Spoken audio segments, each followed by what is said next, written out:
नमस्कार। मैं स्नेहा, आपकी होस्ट, एक बार फिर से आपका स्वागत करती हूँ आपके अपने चैनल डर का घर में। आज जो मैं कहानी आपके लिए लेकर आई हूँ, ये कहानी है कुछ दोस्तों की। कुछ दोस्त मैं इसलिए बोल रही हूँ क्योंकि उनकी गिनती लगभग 12 से 15 लोगों की थी। ये सारे दोस्त एक साथ एक कॉलेज में पढ़ा करते थे। कॉलेज के दिनों में हम सारे लोग मस्ती करना, मजाक करना, कभी कभी वो मजाक बहुत ज़्यादा हद से बाहर भी चले जाते हैं, जिसके वजह से कई बार किसी के दिल को हम दुखा बैठते हैं।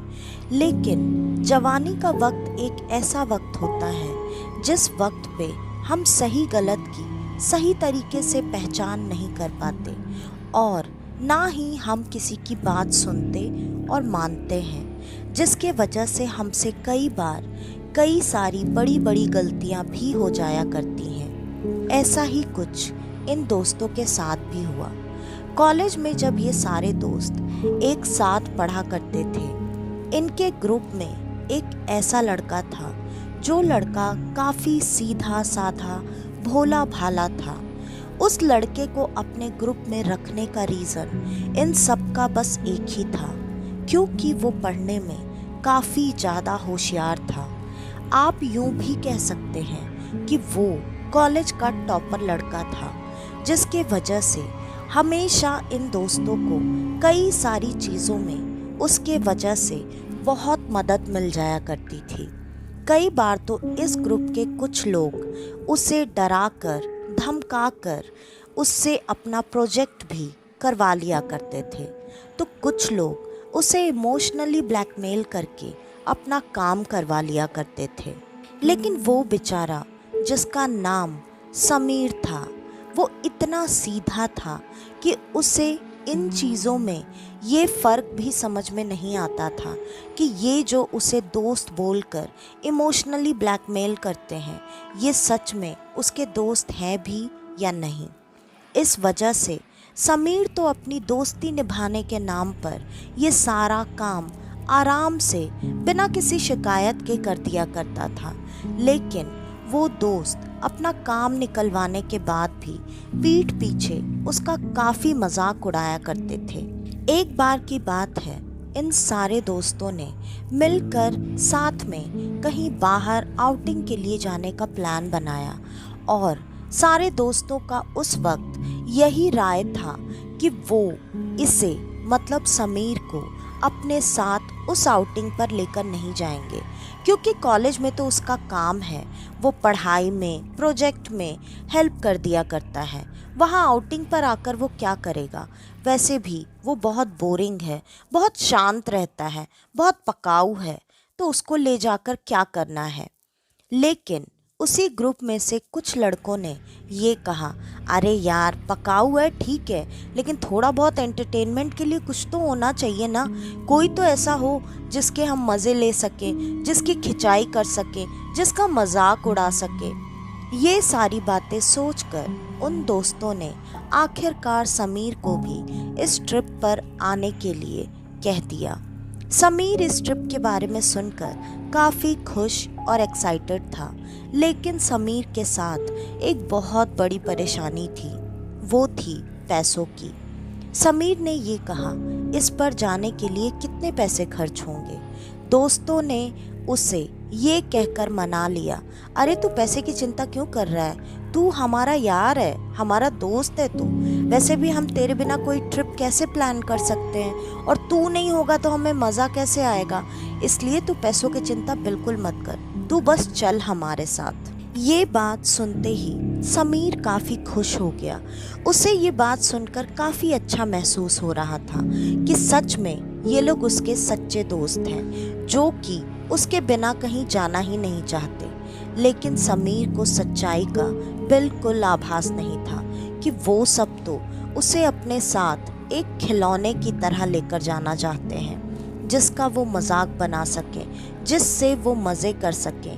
जब उनके खुद के सारे गेम्स ख़त्म हो जाएंगे तो समीर तो होगा ना एंटरटेनमेंट के लिए, और समीर उन सब के साथ उस ट्रिप पर चल पड़ा। सारे दोस्तों ने मिलकर एक जगह पर एक फार्म हाउस बुक किया था और सब उसी के लिए 2 गाड़ियों में डिवाइड होकर अपने अपने रास्ते पर चल पड़े थे।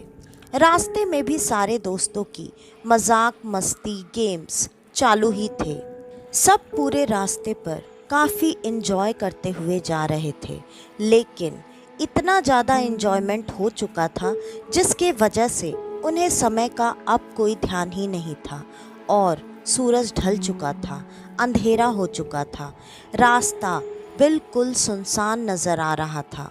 समीर को अंधेरे से काफ़ी डर लगता था और अचानक से गाड़ी रोक दी सारे दोस्तों ने और सब बारी बारी करके सड़क के किनारे फ्रेश होने के लिए जा चुके थे। उन सारे दोस्तों को देखकर समीर भी वहीं सड़क के एक तरफ उतर चुका था।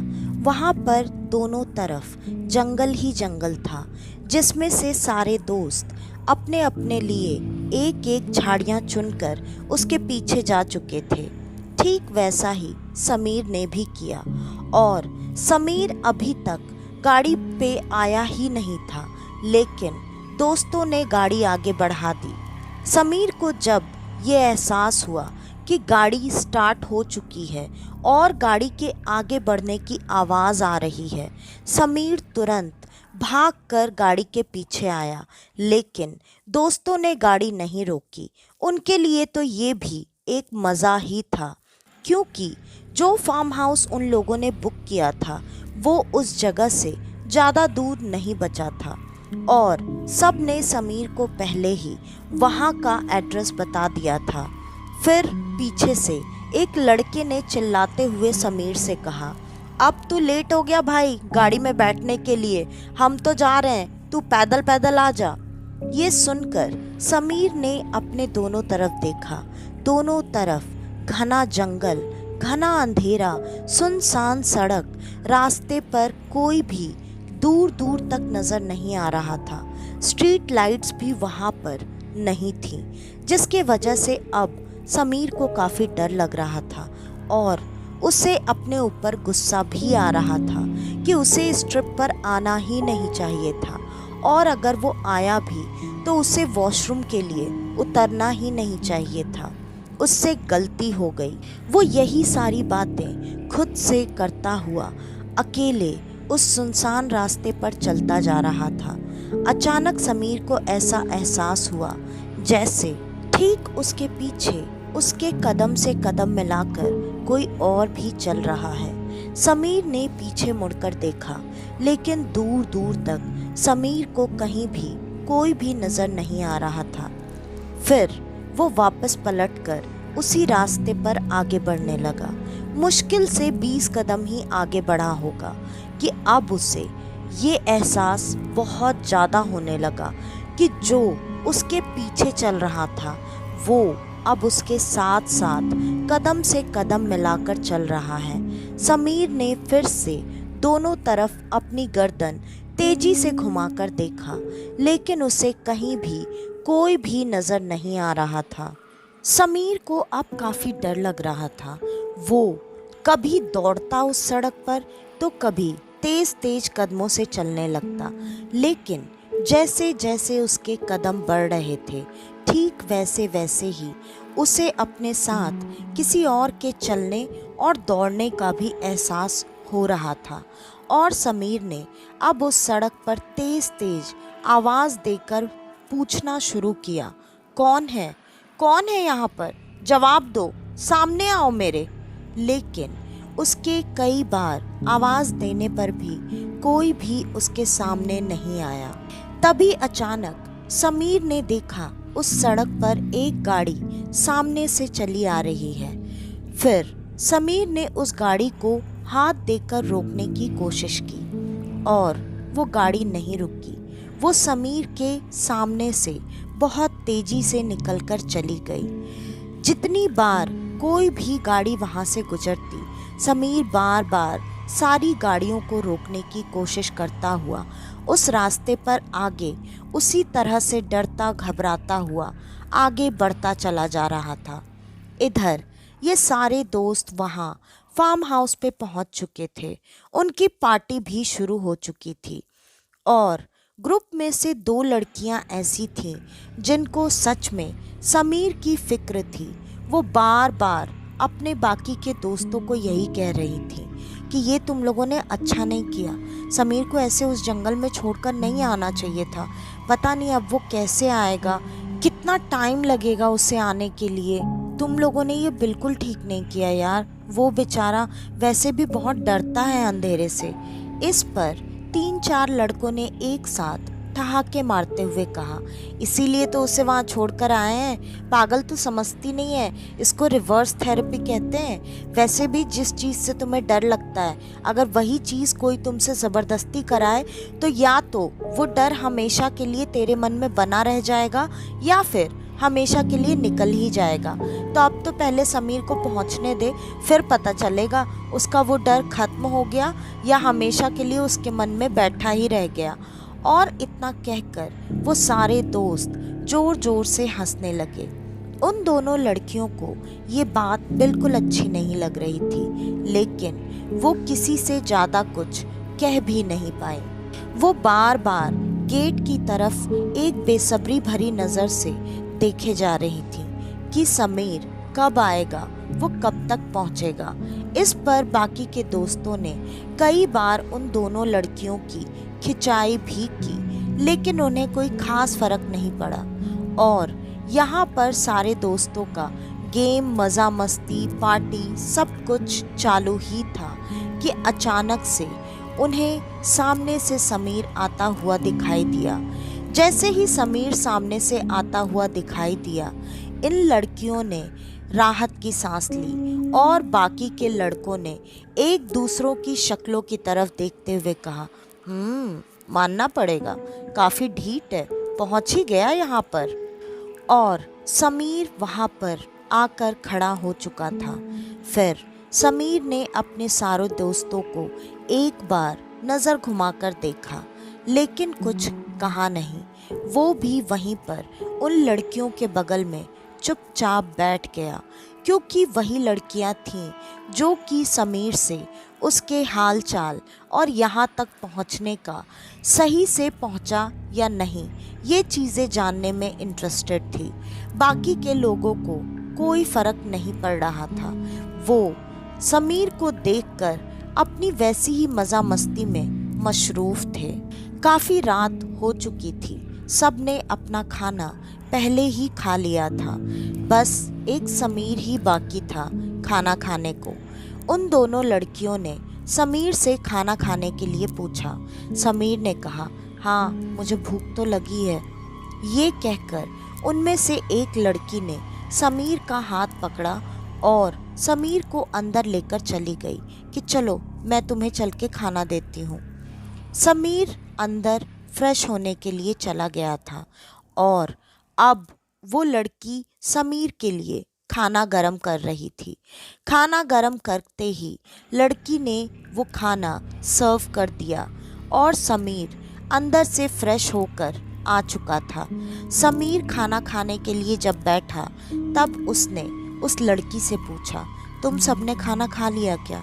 उस लड़की ने कहा, हाँ हम सबका खाना तो 2 घंटे पहले ही हो गया था, सिर्फ तुम ही बाकी थे, इसलिए मैंने ये खाना बचाकर तुम्हारे लिए रख दिया था।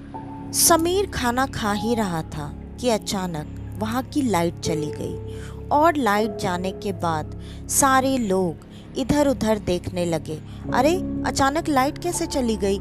और जो केयर टेकर था मैंने उसको भी भेज दिया है, अब क्या करेंगे? उनमें से 2 लड़कों ने डिसाइड किया कि वो जाकर फ्यूज़ चेक करेंगे। सारे लोग काफ़ी ड्रिंक कर चुके थे और काफ़ी नशे में भी थे। इस वजह से एक टॉर्च पकड़कर गया, दूसरा फ्यूज़ देखने के लिए गया, क्योंकि डर तो उन्हें भी लगता था, लेकिन वो ये चीज़ें किसी के सामने जाहिर नहीं करना चाहते थे।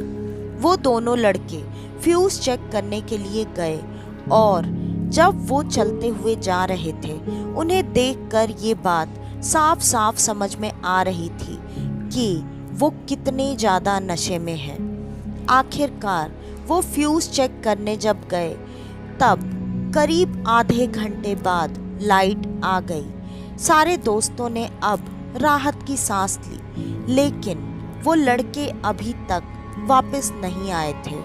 कुछ दोस्तों ने ये कहकर टाल दिया, अरे वो ऑलरेडी बहुत नशे में थे, हो सकता है फ्यूज़ ठीक करके वो अपने कमरे में आराम करने के लिए चले गए हों। वैसे भी लाइट आ गई है, रात भी बहुत हो चुकी है, तो यहाँ पर ज़्यादा अब टाइम पास नहीं करते हैं, हम लोग ट्रैवलिंग से भी बहुत थके हुए हैं, चलो हम सब लोग सोने के लिए जाते हैं। ये कहकर सारे लोग अपने अपने चुने हुए कमरों में आराम करने के लिए चले गए और अब समीर भी अपने कमरे में आराम करने के लिए जा चुका था। इन लोगों ने समीर को एक अलग कमरा दिया हुआ था, लेकिन समीर को आज नींद नहीं आ रही थी, इसलिए समीर बाहर के गार्डन वाले झूले पर बैठकर आराम से झूल रहा था और उस चांदनी रात का मज़ा लेने की कोशिश कर रहा था।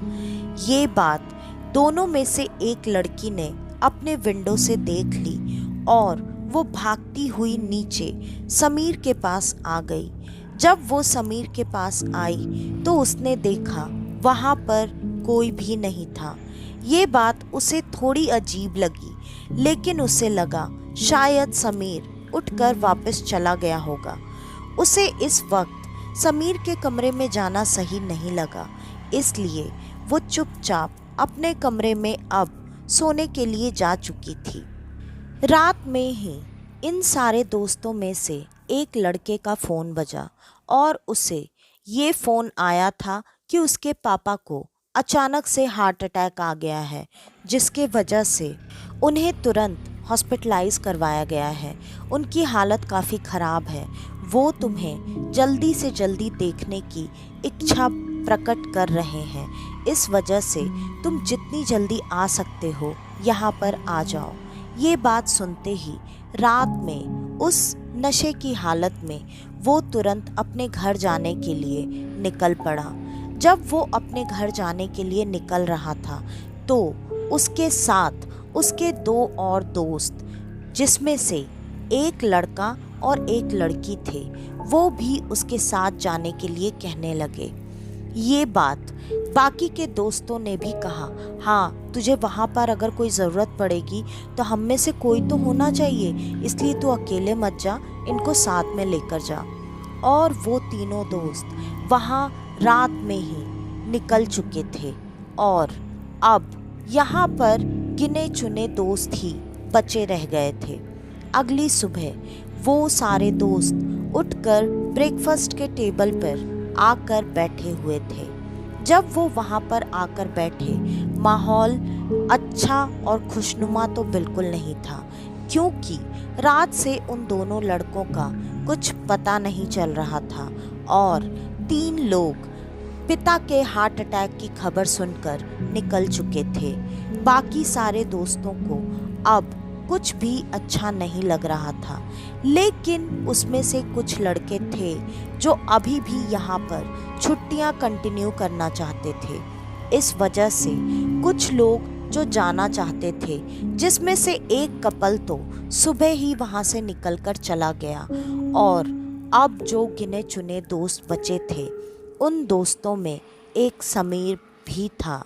समीर को भी बार बार वो दोनों लड़कियां अपने साथ वापस शहर चलने के लिए कह रही थीं, लेकिन समीर ने साफ साफ मना कर दिया और उन दोनों को ये कहा कि अगर तुम जाना चाहती हो तो तुम चली जाओ, लेकिन मैं जितने दिनों के लिए यहाँ आया हूँ, यहाँ से बिल्कुल नहीं जाऊँगा। मैं यहाँ पर रहकर एंजॉय करना चाहता हूँ, अपना इन चीज़ों का एक नया एक्सपीरियंस लेना चाहता हूँ, इस वजह से मैं तो यहीं रुकने वाला हूँ। ये बात सुनकर उन दोनों लड़कियों को भी अच्छा नहीं लग रहा था, लेकिन उसमें से एक लड़की वहाँ से अब शहर के लिए निकलने वाली थी। दोपहर के वक्त वहाँ से उसने बस का पता कर लिया था और वो बस से ही जाने वाली थी।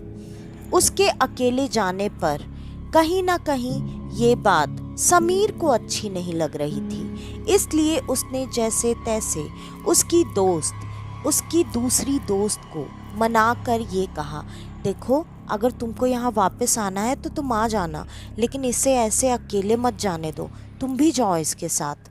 जैसे तैसे समीर के इतना बोलने पर वो लड़की भी मान चुकी थी।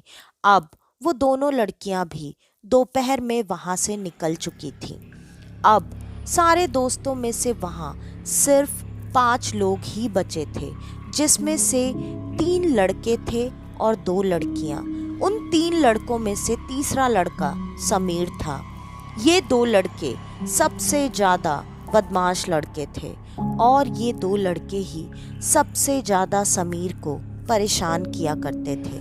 सबके चले जाने से भी उनको कोई खास फर्क नहीं पड़ रहा था। आज उनका प्लान था वहाँ की एरिया में इधर उधर घूमकर एक्सप्लोर करना। इस वजह से वो सारे दोस्त एक साथ एक गाड़ी में निकल गए वहाँ के चीज़ों को देखने और कुछ नया एक्सपीरियंस करने के लिए, और उन्होंने साथ में समीर को भी ले लिया था। सारे दोस्त इधर उधर घूम रहे थे और अचानक से उन्हें एक जगह पर काफ़ी सारी भीड़ नज़र आई। जब उन्होंने वहाँ नज़दीक जाकर देखा तो पता चला वहाँ किसी का रात में बहुत बुरा एक्सीडेंट हो गया था, और वो इतना सुनकर वहाँ से वापस जाने लगे। लेकिन कुछ लोग आपस में बात कर रहे थे कि उस लड़के का जिसका एक्सीडेंट हुआ है वो यहाँ अकेला तो नहीं आया होगा, और उसकी पहचान के लिए उसके पास कोई भी सामान नहीं है, ना तो उसका वॉलेट उसके साथ है। ये सारी बातें सुनकर पता नहीं उन दोनों लड़कों में से एक लड़के के मन में ऐसा क्या आया कि उसने नज़दीक जाकर जिस लड़के का एक्सीडेंट हुआ था उसे देखने का फैसला किया, और वो भीड़ को चीरता हुआ अंदर पहुंच चुका था। जो नज़ारा उसकी आंखों के सामने था, वो नज़ारा देखकर वो पूरी तरह से पसीने में लथपथ हो चुका था। उसे तो अपनी आंखों पर भरोसा ही नहीं हो रहा था। उसने अपने दूसरे दोस्त को तेज तेज आवाज़ देते हुए अपने पास बुलाया। वो दोस्त भी भागकर उसके पास जब पहुंचा, तब उसने भी सामने सड़क पर पड़ी हुई जो लाश देखी। वो लाश देखकर वो अपनी आंखों पर बिल्कुल भरोसा नहीं कर पा रहा था। एक बार वो सड़क की तरफ देखता, दूसरी बार अपनी गाड़ी की तरफ, और थोड़ी ही देर में वो वहाँ पर बेहोश होकर गिर गया। जैसे ही वो बेहोश हुआ, ये दोस्त तुरंत वहाँ से अपने उस दोस्त को उठाकर गाड़ी में लेकर आ गया। उसने कोई भी सवाल जवाब नहीं किया और वो अपनी गाड़ी लेकर बिना कहीं घूमे चुपचाप उसी फार्म हाउस में पहुंच चुका था जहां पर वो ठहरे हुए थे। वहां उनके साथ रुकी हुई उन 2 लड़कियों ने कई बार अपने उस दोस्त से जानने की कोशिश की कि क्या हुआ, ऐसा क्या देख लिया इसने कि वहाँ रोड पर वो बेहोश हो गया, और तुम्हारी हालत ऐसी क्यों है, क्या बात है, बताओ तो, कुछ तो बोलो। उसका दोस्त कुछ भी बोलने और बताने की हालत में बिल्कुल नहीं बचा था। वो बार बार अपने बेहोश पड़े दोस्त को ही देख रहा था। उन लोगों ने डॉक्टर को भी बुला लिया। डॉक्टर ने बेहोश हुए लड़के को जो भी ज़रूरी दवाइयाँ इंजेक्शन थे वो दे दिया, और ये कहा सुबह तक इन्हें होश आ जाना चाहिए, और अगर नहीं आया तो फिर इन्हें हॉस्पिटल में एडमिट करना पड़ेगा। जो दोस्त होश में था वो पूरी रात अपने दोस्त के पास ही बैठा हुआ था। ऐसा लग रहा था जैसे वो इस इंतज़ार में है कि उसका दोस्त कब होश में आए और कब वो उससे अपने मन की बात कर सके। उसे कुछ भी समझ में नहीं आ रहा था। रात के बीच में ही अचानक उसके दरवाजे पर दस्तक हुई। उसने दरवाज़ा खोलकर देखा तो सामने दोनों लड़कियों में से एक लड़की खड़ी थी। उस लड़की ने कमरे के अंदर आते हुए तुरंत दरवाज़ा लगा दिया और वो अपने दोस्त के नज़दीक आकर उससे बड़े प्यार से ये सवाल करने लगी, क्या बात है, तुम मुझे तो अपने मन की बात बता सकते हो ना, ऐसा क्या हुआ है, ये बेहोश है, तुम्हारी हालत ऐसी है और तुम लोग कुछ बता भी नहीं रहे हो, कुछ बताओगे तब तो हम जो भी सॉल्यूशन निकालना है वो निकालेंगे, बताओ बताओ क्या हुआ। उसके काफ़ी देर तक पूछने के बाद उस दोस्त के मुंह से सिर्फ और सिर्फ एक ही जवाब निकला, समीर। ये जवाब सुनकर उस लड़की के होश उड़ चुके थे। उसने कहा, हाँ समीर, क्या क्या समीर का क्या, बोलो तो, आगे तो बोलो। वो कुछ भी जवाब नहीं दे पा रहा था। वो समीर का नाम लेने पर ही अजीब से डर से, खौफ से कांप रहा था। ऐसा क्यों था? तभी अचानक जो लड़की अकेले अपने कमरे में थी, उसके चीखने की आवाज़ आने लगी। ये दोनों लोग दौड़कर उस अकेली लड़की के कमरे तक जब पहुँचे, तब उन्होंने देखा वो लड़की ज़मीन पर खून से लथपथ पड़ी हुई है और वो लगभग अपनी आखिरी सांसें ले रही थी। और आखिरी सांसें लेते वक्त भी उसने सिर्फ और सिर्फ समीर का ही नाम लिया। जैसे ही उसने समीर का नाम लिया, उसने अपना दम तोड़ दिया। ये नज़ारा देखकर अब वो लड़का और ज़्यादा डर चुका था। उसने तुरंत अपनी दोस्त का हाथ पकड़ा और तेज़ी से भागकर उस फार्म हाउस से निकलने लगा। वो भागते हुए अब उसी सड़क पर पहुंच चुका था जहां सुबह उसने और उसके दोस्त ने किसी की लाश देखी थी।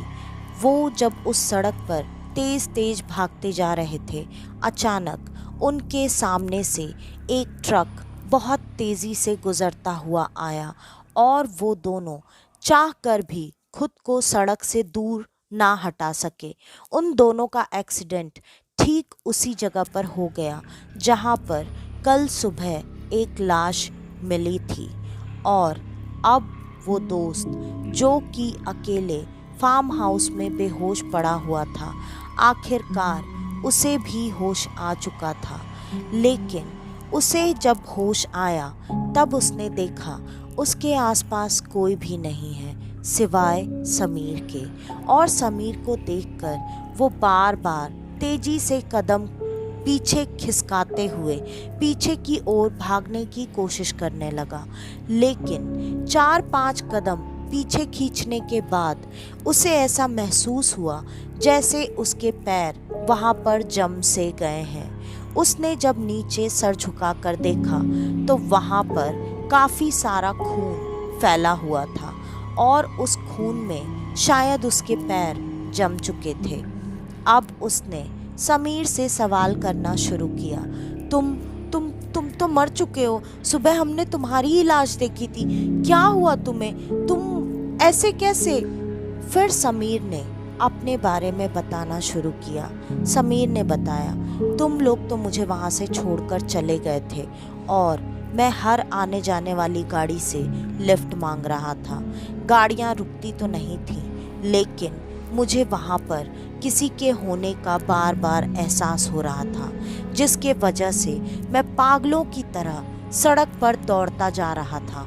तभी अचानक एक ट्रक आया जिसने मुझे कुचल दिया और तुम लोगों के वजह से, तुम लोगों के इस घटिया मजाक की वजह से मेरी जान चली गई।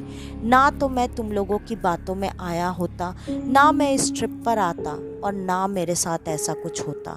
मेरी मौत के ज़िम्मेदार सिर्फ़ और सिर्फ तुम लोग ही हो। और अब वो लड़का अपने जान की भीख मांग रहा था समीर से। लेकिन समीर ने हंसते हुए कहा, तुम्हें अपने दोस्तों के साथ पार्टी नहीं करना? तुम्हारे सारे के सारे दोस्त जो शहर गए हैं, जो अपने पिता के हार्ट अटैक के लिए गए हैं, वो सारे दोस्त मर चुके हैं। मैंने सबको मार डाला है। अब आखिरी बारी तुम्हारी है। मैं तुम्हें भी नहीं छोड़ूंगा। तुम्हें भी उनके ही पास जाना पड़ेगा और अब तुम उनके साथ नर्क में जाकर आराम से पार्टी मनाना और लोगों पर हंसना। इतना कहते ही समीर ने उसका गला जोर से पीछे घुमाकर मोड़ दिया। उसकी भी मौत वहीं पर हो चुकी थी। जिंदगी में हंसी मजाक बहुत ज़्यादा ज़रूरी है, लेकिन उस हंसी मजाक से कहीं किसी को कोई तकलीफ तो नहीं पहुंच रही, या हम अपनी बातों से किसी का दिल तो नहीं दुखा रहे। इन चीज़ों का ध्यान हमेशा रखना ही चाहिए। तो आज की ये कहानी यहीं पर ख़त्म होती है। आपको हमारी आज की ये कहानी कैसी लगी, हमें कमेंट करके ज़रूर बताइएगा। और अगर आपको हमारी कहानियाँ पसंद आती हैं तो ज़्यादा से ज़्यादा हमारी इन कहानियों को शेयर करें। अगर आप हमारे इस चैनल पर आज पहली बार आए हैं तो हमारे इस चैनल को लाइक, शेयर और सब्सक्राइब करना बिल्कुल ना भूलें। और अगर आपके पास आपकी ऐसी कोई कहानी है तो डिस्क्रिप्शन में दिए ईमेल आईडी या इंस्टा आईडी पर आप हमें आपकी वो कहानी भेज सकते हैं। तो आज के लिए बस इतना ही। मैं स्नेहा, आपकी होस्ट, आज के लिए लेती हूँ अलविदा। वापस से आपसे मिलने आऊँगी और आप सबको लेकर जाऊँगी कुछ जाने अनजाने किस्से कहानियों के सफ़र पर, आपका अपना डर का घर में। तो तब तक के लिए नमस्कार।